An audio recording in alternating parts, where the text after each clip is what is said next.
அன்புள்ள கன்னி ராசி அன்பர்களே வணக்கம். இந்த வார ராசி பலன்.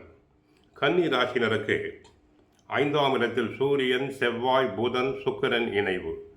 6ஆம் இடத்தில் ராகு, 7இல் சனி, கண்ட சனி, 10இல் குரு வக்கிரம், விரய ராசியில் கேது இருக்கிறார். பயணம் தொடர்பான செயல்பாடுகளில் மாற்றமான சூழ்நிலை ஏற்படும். தேவையில்லாத கருத்துக்களை கூறுவதை குறைத்துக் கொள்வது நல்லது. புதிய பொருட்கள் வாங்குவது தொடர்பான எண்ணங்கள் அதிகரிக்கும். எதிர்பாராத சில வாய்ப்புகள் மூலம் மாற்றங்கள் உருவாகலாம்.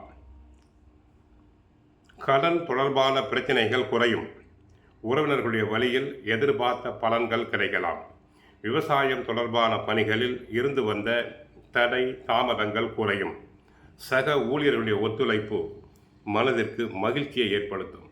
எதிர்பாலின மக்கள் மூலம் ஆதாயம் ஏற்படும். திடீர் திருப்பங்களும் எதிர்பாராத பண வரவுகளும் வரலாம். எதிர்காலம் சார்ந்த சிந்தனைகள் தங்களுக்கு அதிகரிக்கும். பூர்வ புண்ணிய மற்றும் திரிகோண ஸ்தானமாகிய 5ஆம் இடத்தில் முக்கியமான கிரகங்கள் இருப்பதால் நீங்கள் எதிர்பார்த்த விஷயங்கள் பெரும்பாலும் உங்களுக்கு சாதகமாகவே முடியும். எண்ணங்கள் நிறைவேறும். திறமைக்கு தகுந்த அங்கீகாரம் தங்களுக்கு கிடைக்கும். அதிகாரியுடைய ஆதரவு உண்டு. தாய் வழி சொந்தங்கள் கை கொடுப்பர். சுபகாரிய தடைகள் அனைத்தும் விலகும். வாடகை வீட்டிலிருந்து சொந்த வீட்டுக்கு செல்லலாம்.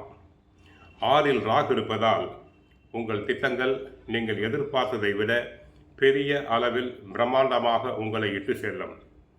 உணர்வு எச்சரிக்கை அவசியம். விரயஸ்தானத்தில் கேது இருப்பதால் சற்று கவனம் தேவை.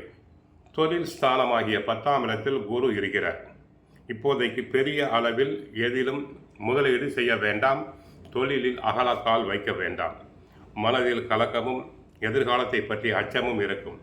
சிலருக்கு பெண்களால் எதிர்பாராத அவமானங்களும் பழி சொல்லும் வரும்.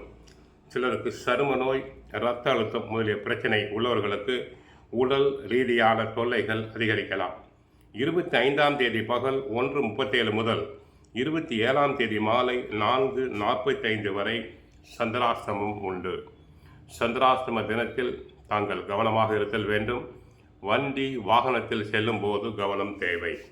கோவிலுக்கு சென்றால் நவகிரகத்தில் உள்ள புதன் பகவானை வழிபடுங்கள். மகாவிஷ்ணுவை வழிபடுங்கள். விஷ்ணு சகஸ்ரநாமம் பாராயணம் செய்யுங்கள். வாழ்க வளமுடன். மங்களம் உண்டாகட்டும்.